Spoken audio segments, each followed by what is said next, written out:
Hello again, everyone. It's MrMostDaysOff. And I'm the WizKid. And we're here to talk about PopThreads.com, our newest sponsor and your online destination for all pop culture t-shirts. And right now, for our listeners, they are offering 10% off just by using the discount code SImpsons at checkout. Woohoo! They have some awesome Simpsons shirts. They've also got other things like old school Nickelodeon, my favorite, Legends of the Hidden Temple, and they've got us wrestling fans covered. They also have up to the current season t-shirts from TV shows like Game of Thrones and The Walking Dead. So make sure you head over to popthreads.com right now. Use that discount code SIMPSONS so you can save a lot of dope! Hello again, everyone. Welcome back to the Best Darn Diddly Review Show. We are a weekly podcast for anyone who loves The Simpsons or ever has loved The Simpsons, hosted by two dudes who grew up on The Simpsons. My name is Miles, better known as MrMostDaysOff, and coming up is the conclusion to our conversation from last week where we discussed both Saturdays of Thunder and Flaming Moes. Joining me for this discussion on the fan-favorite episode Flaming Moes will once again be Richie the WizKid. Let's get to the conclusion of that conversation right now. Let's talk about Flaming Moes, which debuted on November 21st, 1991. Chalk gag, underwear should be worn on the inside. No, not always true. I've done this many Halloweens, but Quail Man... Absolutely acceptable to wear underwear on the outside for Quail Man. Yeah, that's true. But there is an exception to every rule. Quail Man is this exception. He is the exception. The couch gag is actually really funny. They're being robbed, and two burglars are actually carrying the couch as they jump on it. They just pick up the couch and toss them out and then continue to rob them. I did find it strange that one of the last things they left in the house was the TV, however. Well, that just shows you how old and crappy the Simpsons TV is. They just got that new TV not that long ago. Which is already outdated compared to the newer TVs. Come on, man. You know how this goes.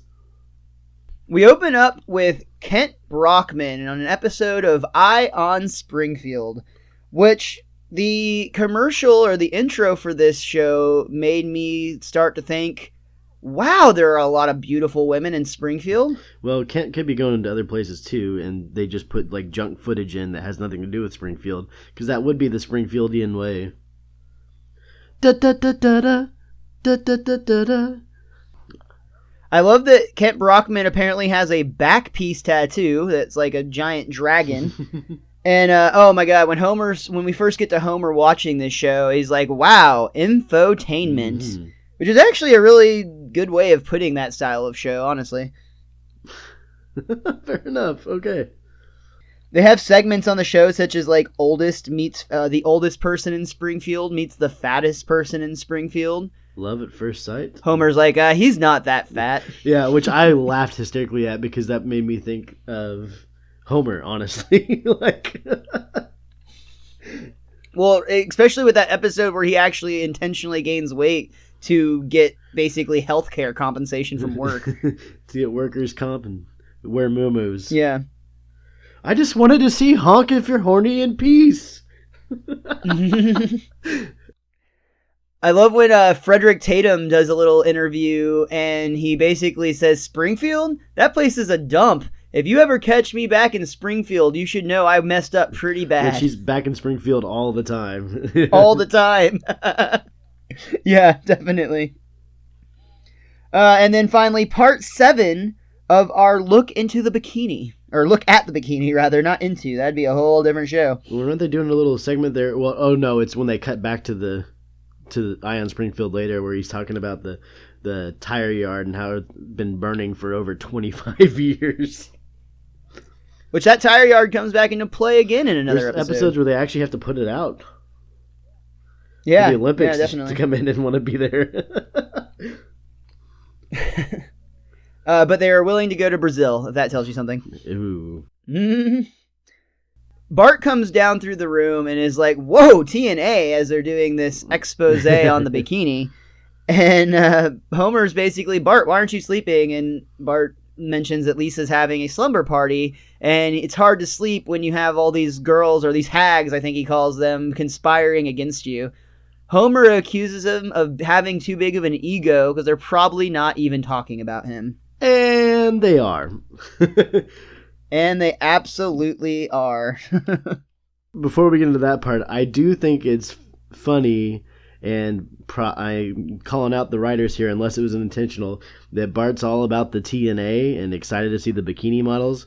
Although in the very last episode, when he won the soap derby race, there is a woman with very nice bosoms and a bikini giving him a kiss on the cheek, and he doesn't look like he enjoys it at all.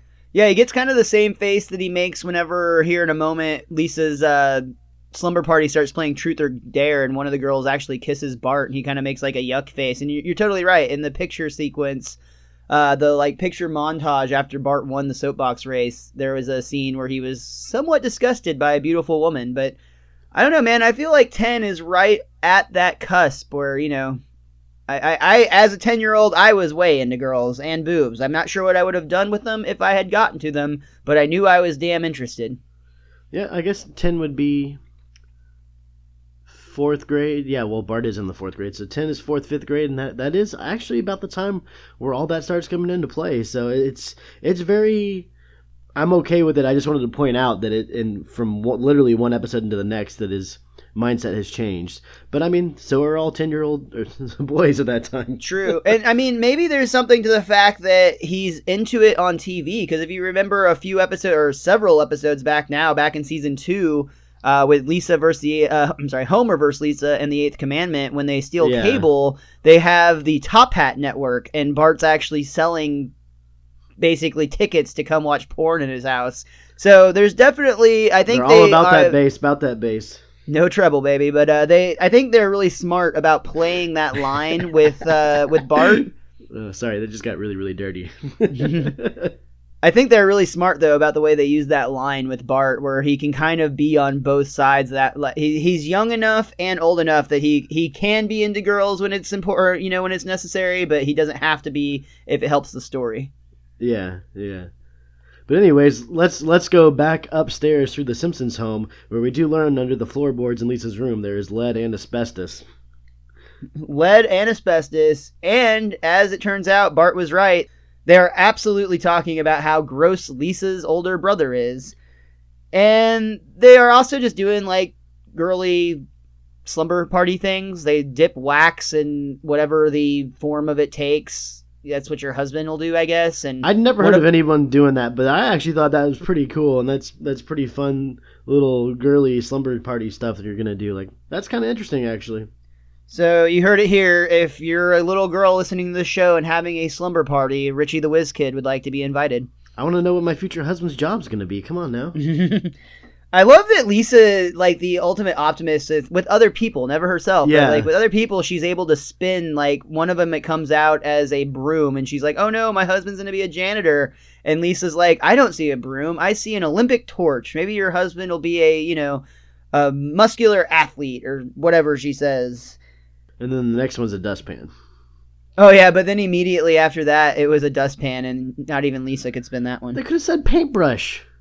That's true. It's true.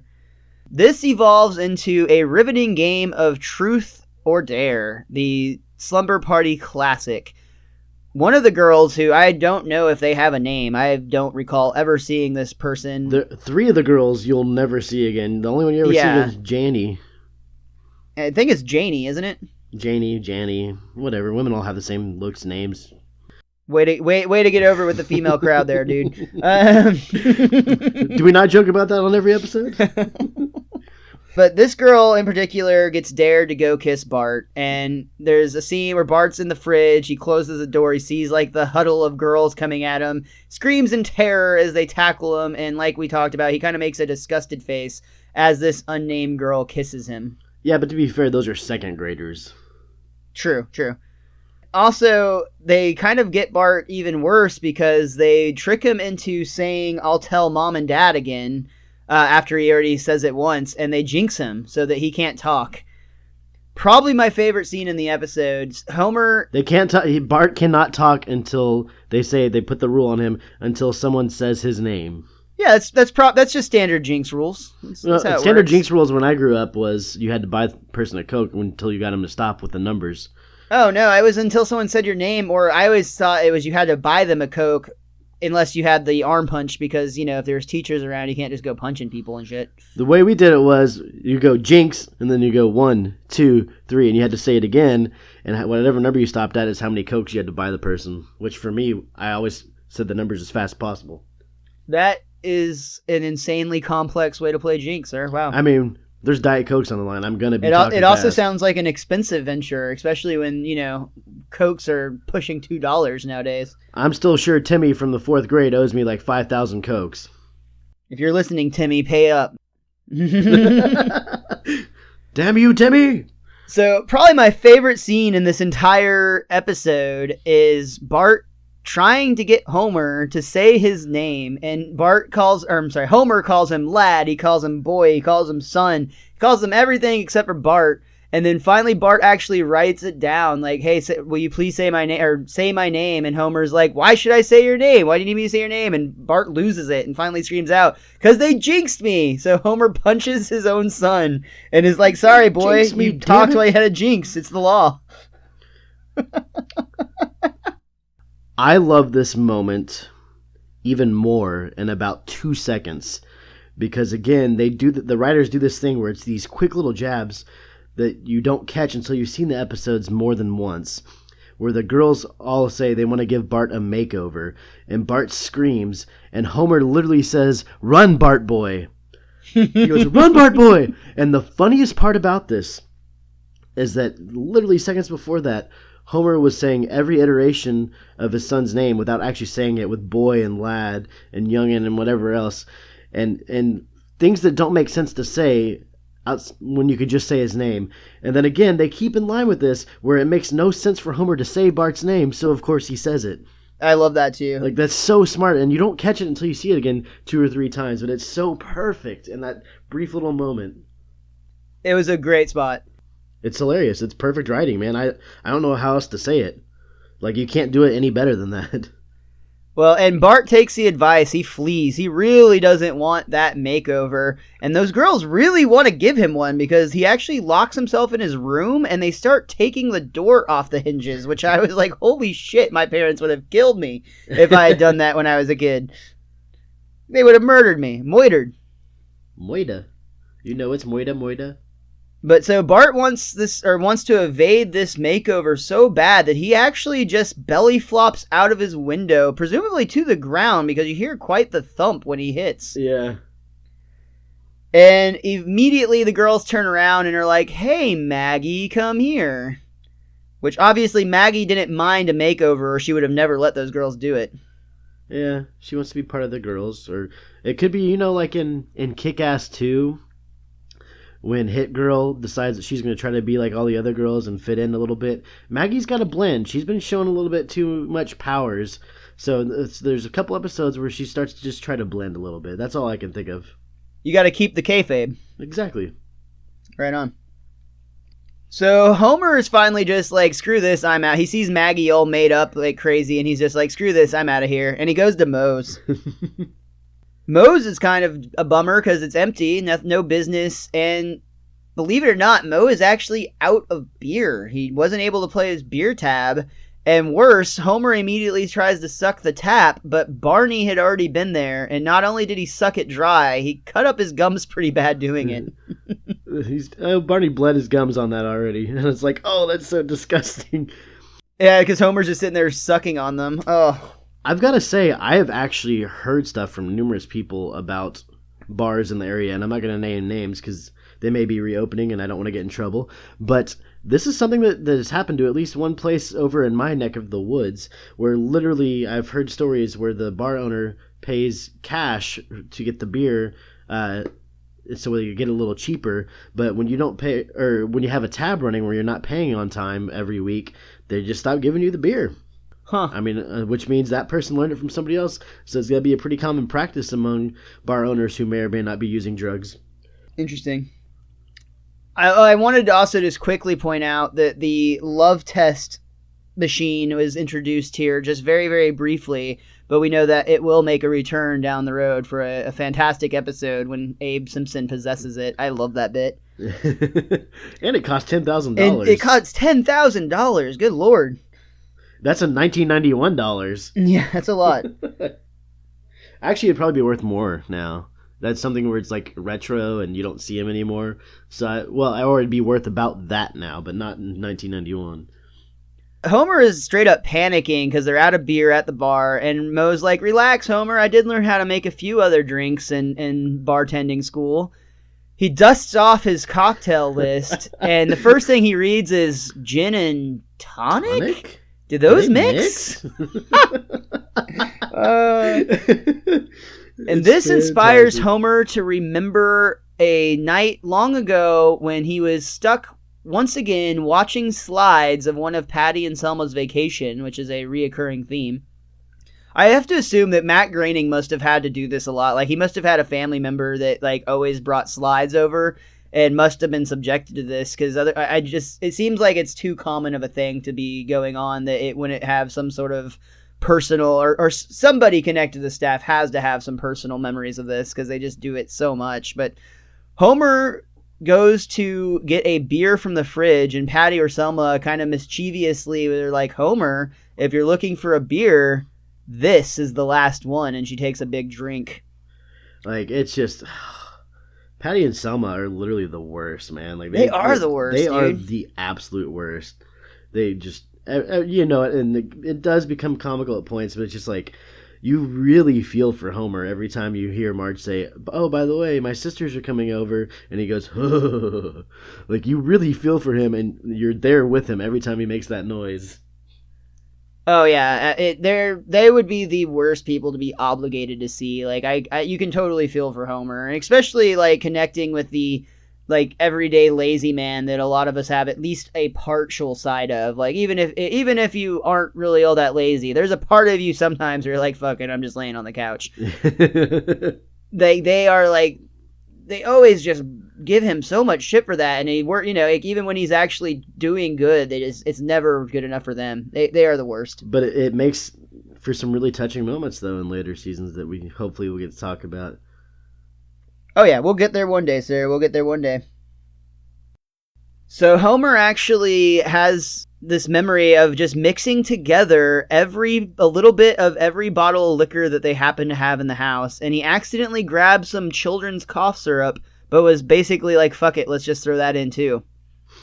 He started to drink it, and it was, it wasn't the greatest, but Selma or Patty's cigarette actually ashed into his drink, and it caused it to go up like a torch in flames. And after he drank it again, which I'm thinking like, oh, someone just dropped cigarette ashes and then you take another drink.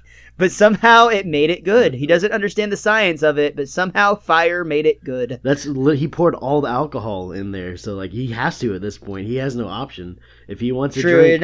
You're not gonna not drink. Yeah, that's right. Which I love that the Krusty bottle. It says Krusty's non-narcotic cough syrup, which it got me thinking. I was like, that means at one point that he had a brand that was narcotic.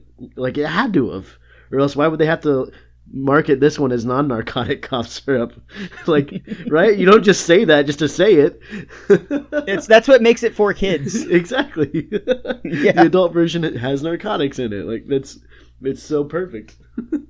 Oh, and speaking of kids, a line I missed earlier that I really liked when they were talking about the bar not doing so well and when Moe is out of beer.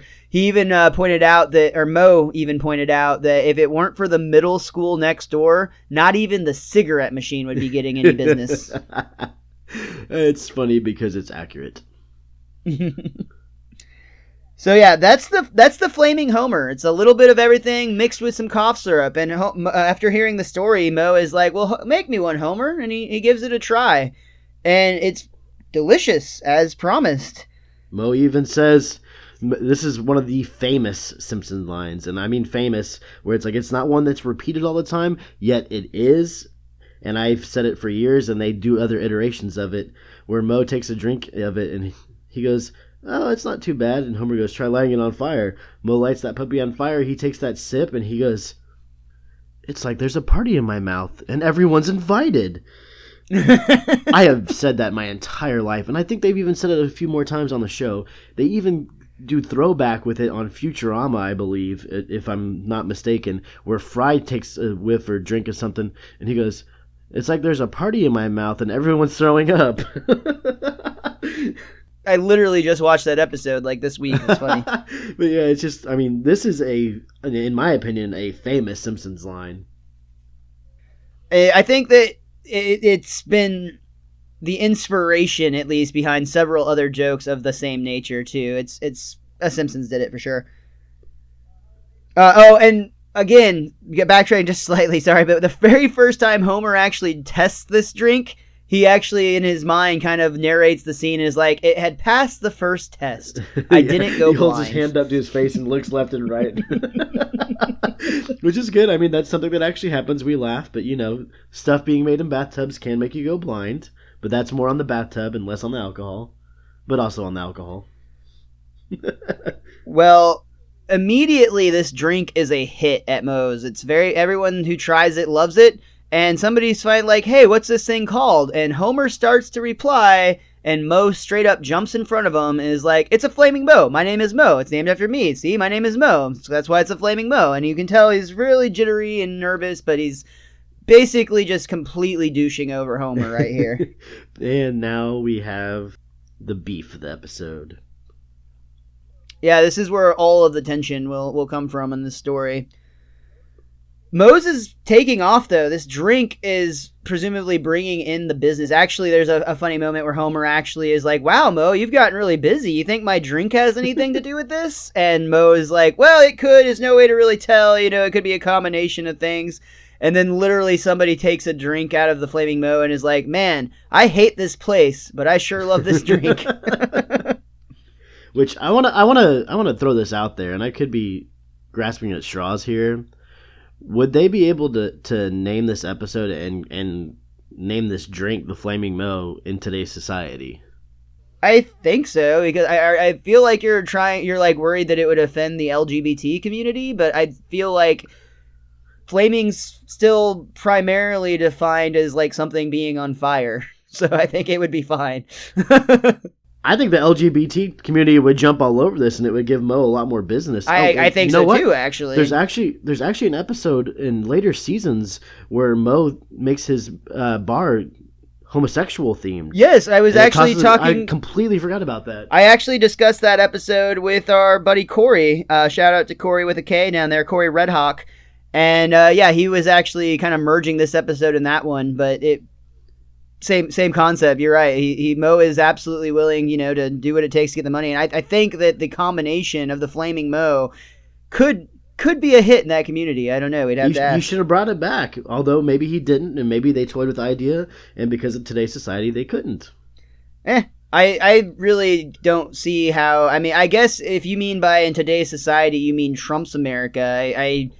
I could see it, I guess, because at this point, anything is possible. I mean, fuck, they are actually building a wall, dude. Like, this shit is getting insane. But regardless... Which still doesn't make sense to me. Like, everyone talks about the cost of the wall right now, and nobody seems to be talking about the cost of the wall after it's built, because, oh my god, it's going to be so expensive to keep that up. Oh my...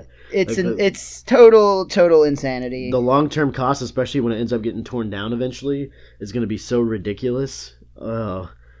But the bar is getting busy enough that a female bartender actually walks up and inquires about Moe's help wanted sign. And Moe turns into a complete fucking creep for a minute, dude. Like, he's like basically asking for her resume, but instead of like any pertinent information, he's just like, just give me your measurements. The female bartender is basically kind of appalled at the idea of telling Moe her sizes, and Moe's like, well, that's okay. I actually find it more accurate and fun if I measure you with this tape. And he kind of like snaps the measuring tape at her.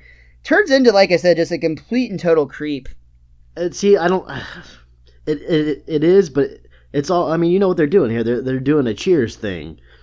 And they're doing the banter and the sexual innuendo that happens in Cheers all the time with two different... With Jack and Diane? Then I would never watch Cheers, but I know there were two different... Because Christy Alley eventually came on the show, as opposed to, was it Shelley Long or whoever it was? Oh my god, I'm losing my mind with names right now. That's terrible, because that's usually my thing. But, because there's two different ones, and I was always told that one was very, like... flirty in like a fun way, and then one was, and I assume this one was the Christy Alley one, was more like snarky and angry, but it still kind of had the same sexual tension there, and that's just kind of the banter that Cheers did with that. So I assume that's why they're doing it like this. You could be right. Honestly, I have not seen enough Cheers. I used to watch it on like WV, but I was probably too young to get a lot of it. For what it's worth, I think I said Jack and Diane. I want to point out it is Sam and Diane. That was my bad. Regardless, I still think Moe comes off as super creepy in this, even if it is a nod to Cheers, which this whole episode has a lot of tie-ins to Cheers. We'll get to the song here soon. Which to be fair though, like if Moe was an attractive character and it was real life, would it come off as creepy?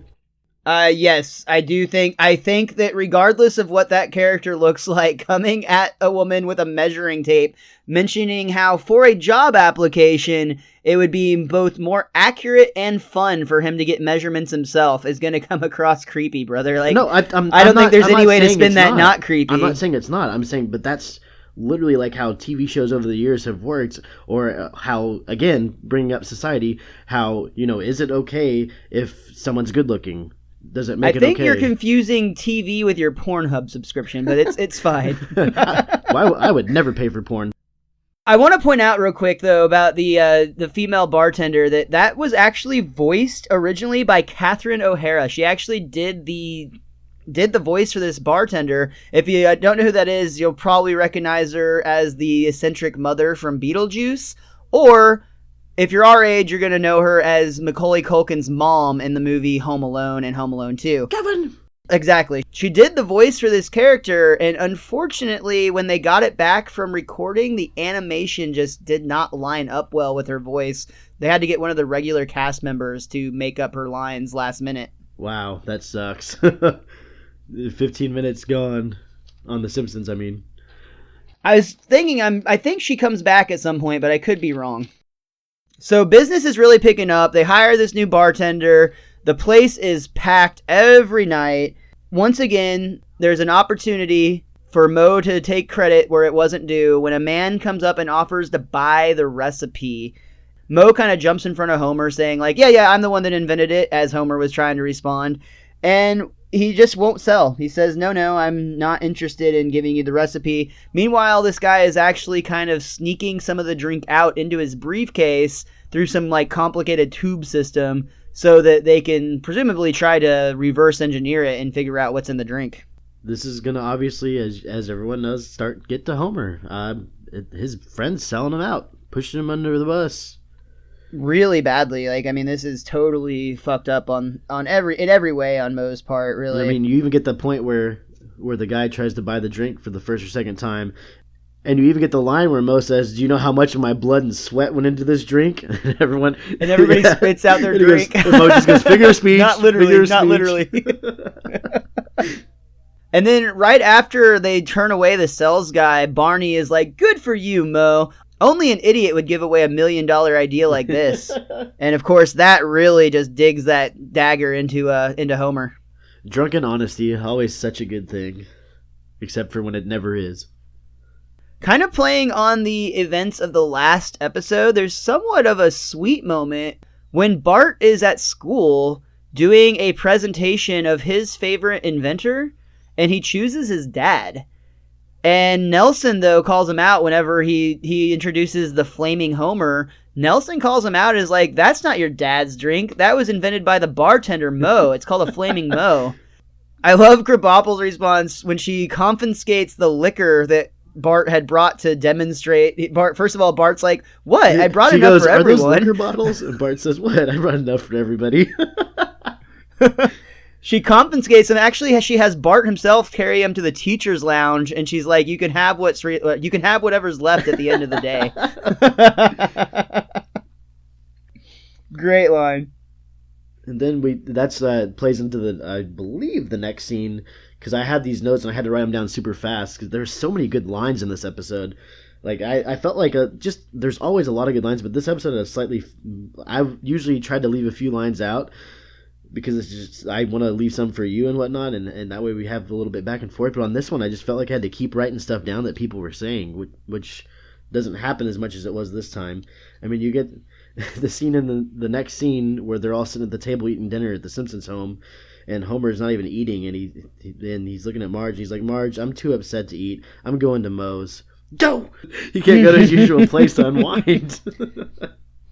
Homer can't even get away from it at home. Lisa, with dinner, instead of milk, wants a virgin Moe, which I do want to point out real quick. If you go to Universal Studios in Orlando, you can actually go to Moe's Tavern, which is super dope. And it's surprisingly not as overpriced as you would think it would, being in a theme park. You can actually go and have a Duff.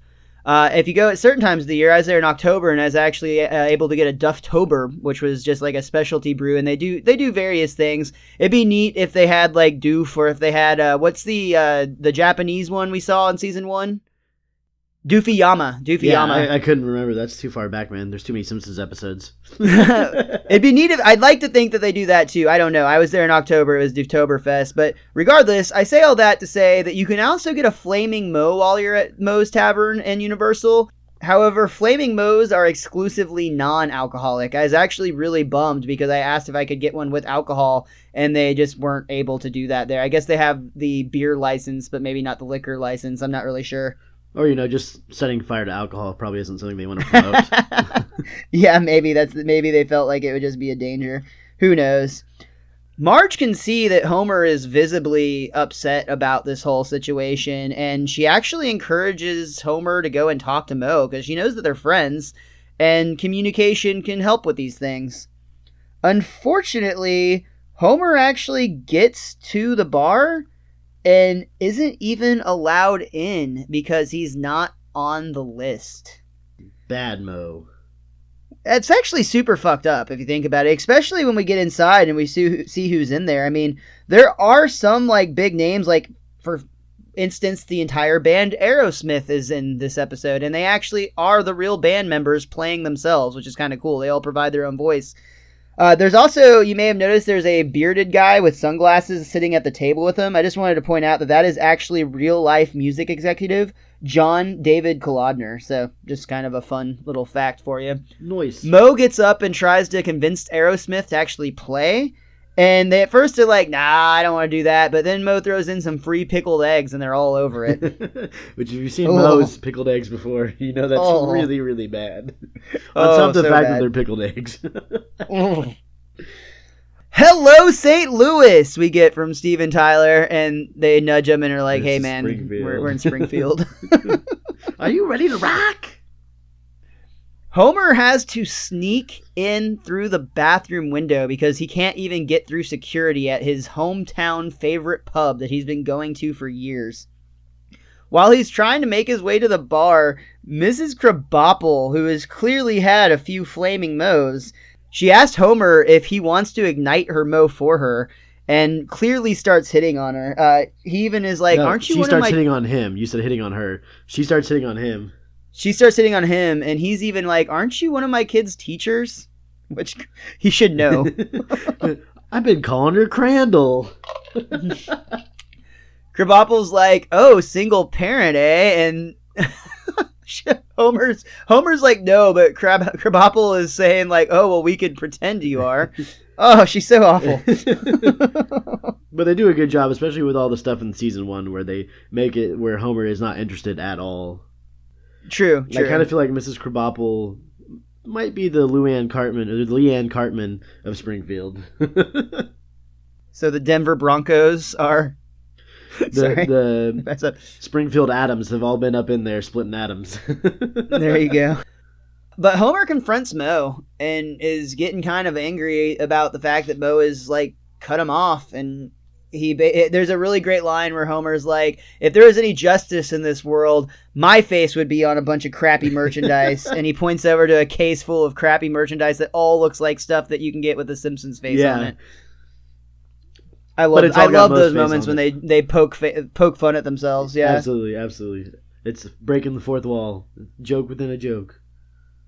Homer gets angry at Moe for stealing his idea, and the bartender is kind of like, Moe, is that true? And Moe defends himself like, well, the recipe might be his, but it was my idea to charge $6.95 each. And then, of course, we get one of Richie and mine's favorite moments in the show. We get a prank call. But this one is good because they do the typical prank call, but then do a little twist in it, which everyone will remember. That Bart actually calls asking for huge ass. And Moe says, hold on, I'll check. And he turns around to the crowd and says, huge ass. Hey, I want a huge ass. Oh, somebody check the men's room for a huge ass. And then a man actually walks up and he goes, oh, I'm huge ass. And Moe goes, telephone, and he hands the phone to the guy. And the guy goes, hello, this is huge ass. And Bart, hi. He goes, who's this? And he goes, Bart Simpson. What can I do for you, Bart? He goes, look, I'll level with you, mister. This is a prank call, or crank call is actually what he says, apparently, according to my guide here. This is a crank call that sort of backfired, and I'd like to back out right now. And the guy says, all right, better luck next time. And it's the most polite, rude prank call that you've ever heard in your life. Right. I love that twist, though, where they did the typical prank calling Moe, but because he's on a high note right now and everything's going so well, even the prank call from Bart goes in Moe's favor in this case. Yeah, everything's coming up Moe in this Everything's episode. coming up Moe. Exactly. Well, Homer's trying to make a stand and prove a point, screaming at Moe that, you've lost a customer because of the way you've treated me. Unfortunately, Moe is so busy with other customers, he can't hear Homer quitting being a customer. So it's not really making the impact that Homer's hoping for. To be fair, I don't know if Homer just having a tab and maybe not always paying his bill even makes an impact with Moe when he has nobody else. Well, I mean, Moe's is like literally blowing up because of all the Flaming Moes being lit on fire. I mean, the place is just off the chain right now with business. They do another quick Cheers montage here where everything's kind of drawn in like that, what is it when you kind of have like the olden... They make it look intentionally older than it actually is, like the images themselves. Very much like the photographs at the beginning of Cheers. Yeah, they do the whole Flaming Moe song here. It's the actual Cheers theme song pretty much with new words.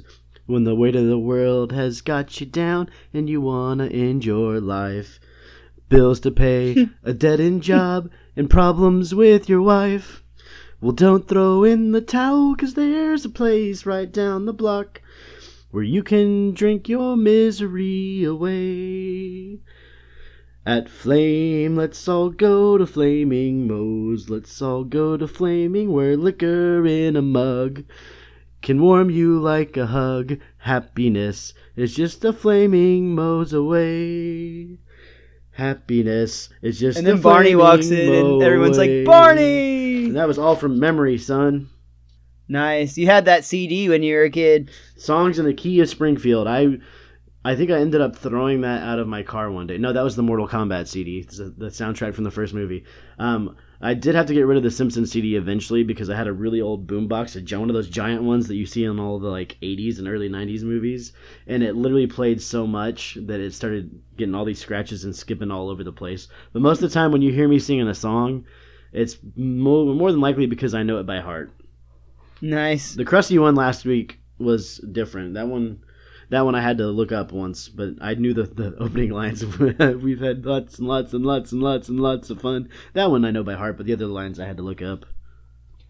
Once again at the bar, they get another guy. The guy trying to get the recipe for Moe comes back, and this time he has $1 million offer.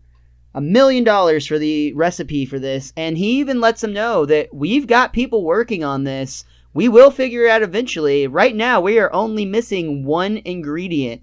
And Moe basically says, yeah, I'm never going to tell my secret ingredient. It'll go to the grave with me. And just then, he gets a giant delivery of children's cough syrup, which he claims he developed a habit for back in the military or prison, wherever he claims to have developed it. Which he could have easily said, well, I had to get the children's one because it's non-narcotic. So it all would have played in his favor. Meanwhile, Homer is having to hunt for a new bar. He goes to a real seedy place when he walks in and a guy points a gun at him. The bartender actually points a gun at him. Homer's like, hey man, I just want a beer. And he's like, fine. He gets the beer. Homer asked if he could get it in a clean glass, perhaps. The bartender brings it back, wipes it with his sleeve, and then tells him, here you go, your majesty. Doesn't the guy have an eye patch on too or something? Or did I just add Yeah, that? he looks quite shady. It's an unsavory bunch. But that's when Homer basically kind of confides in Marge. And they decide to go to none other than Lionel Hutz for legal advice, which may not always be the best choice in things. But he's actually, for Lionel Hutz, he's actually on his game here a little bit. He's on point right here, right? Yeah, for Lionel Hutz, this is like the best he's ever going to be. There's a great moment where he basically talks about the books behind him. They're not just decorative, Richie. They are actually full of useful information. I like that he goes, how about that? I looked something up.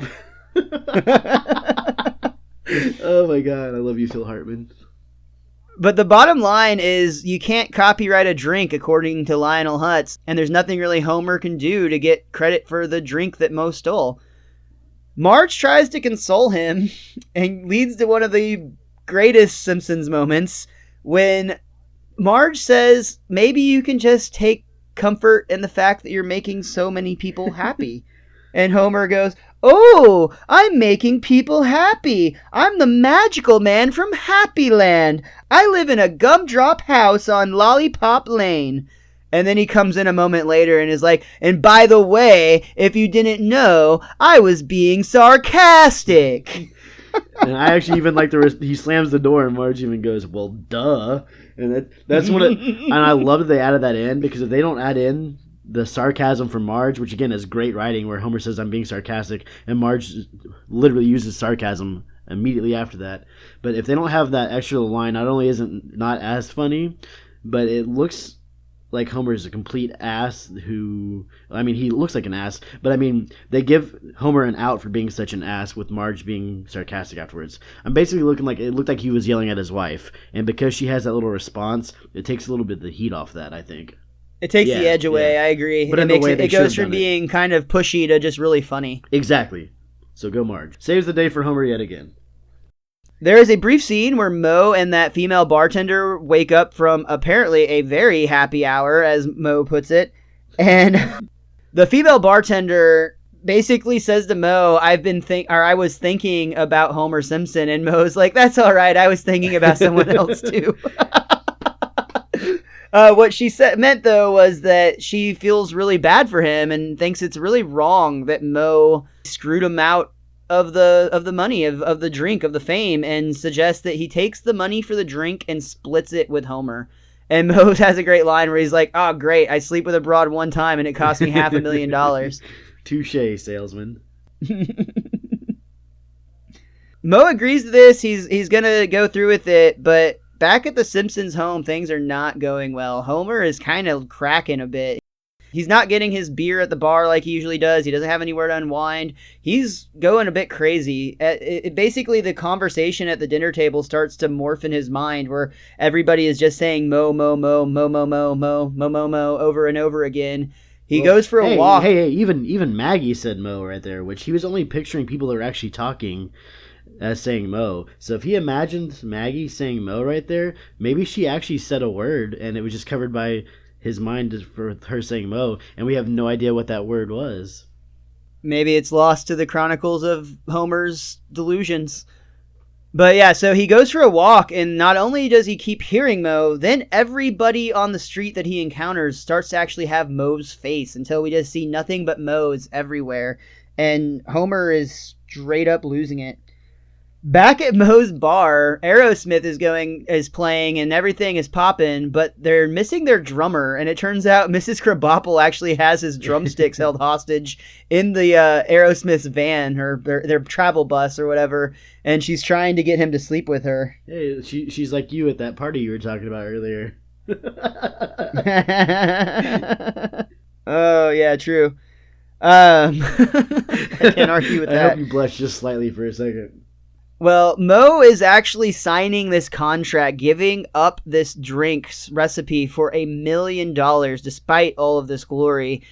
And at that moment, Homer has a Phantom of the Opera moment where he goes up in the rafters, and he actually has part of his face covered with a cape of some sort. It's really funny, but he's maniacally laughing and talking about the secret ingredient and how it's just one simple little thing that only him and Moe know about, but he's going to tell everyone. Moe pleads and begs that Homer doesn't do this because he's just about to make $1 million, and he's going to split it with both of them. But, of course, not that he wasn't wrong the first time, but Homer gets selfish, lo and behold, and we get our reset moment when he reveals to everyone, including the man with the check, that the secret ingredient is cough syrup. Simple child's They roll out of syrup. town. They say, "Tough luck, Moe." And the next thing we see is the whole street is nothing but Flaming Moes everywhere. It's all spelled differently. Flaming We've got like Moe or whatever, yeah. MEAUX. Yeah, like all the different possible ways to change it. But even on like street carts, they have Flaming Moes. And Moe's is just back to being plain old Moe's with just Homer and him. Actually, Homer walks by and Moe kind of invites him in, and they rekindle their friendship a bit. Those little street He offers him a flaming Homer. Better have their liquor license, or else they're gonna have to give the cops some free booze, like with Bart. Yeah, that's just probably exactly how they'll handle it. I love that everything kind of resets. Homer just being kind of the oblivious oaf asked Moe one last time, "Do you think Aerosmith will be in tonight?" And Moe is just like, "I don't think so." Homer even asked about the bartender that Moe was having a little fun with, and he even points out that no, she went off to do a movie career or something like that, but she'll probably have been better off if she just stayed here. Which I didn't know if that was actually a knock. I assumed it was a knock on both the actresses that were in Cheers being the bartender behind the scenes, so to speak. I think that would have been a nod to the first one who left to pursue movies, and that's when Kirstie Alley actually came in. Yeah, because Kirstie Alley actually blew up for a little while at this point in time, so they wouldn't have known yet what's going to happen to her in the long run. But yeah, I definitely felt like it was a knock then on Shelley Long or whoever the first one was there. She would have been better off if she just stayed with Cheers. That was a good joke. Yeah. That was great. It's, again, subtle and something you don't know until you know the history of everything that happens when you're a little bit older. My God, there was a lot of jokes in that episode. That was exhausting, but fun. I think that's all I've got for Flaming Moe's. Is there anything else that you or that book of yours want to point out before we get on out of here, Rich? Yeah, just two things. The first one is from me. The second one's from the book. The first thing is, I think once again, when you talked about how he has a little Phantom of the Opera moment where he's covering half his face, they're not doing it just as a knock on that. They're doing it because all the other times where Homer tries to take credit for the drink, he's taking credit for the drink because he wants the fame and he wants to be recognized. But literally, in the moment where he reveals it, he no longer wants to be recognized, which is why he covers half his face.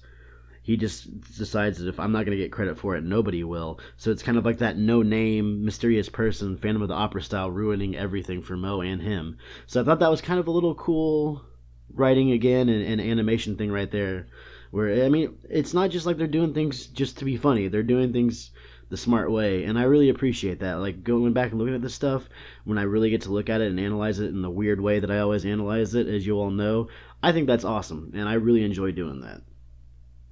My book, however, points out, just to let you know, I don't want any women out there to get offended that Miles just calls her the bartender lady. Her name was Colette, Miles. I'm sorry, I didn't know Tits McGee had a name.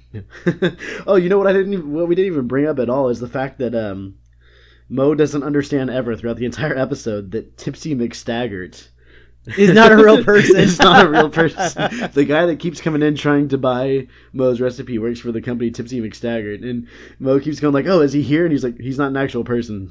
he's just a blend of like 5 popular icons." Yeah, and then even at the end when he finally has the money, he's like, "Tipsy McStaggart wants me to offer you $1 million," and I think before Moe says no, he's like, "You mean he's here?" And he starts like putting himself together. But that's all I got.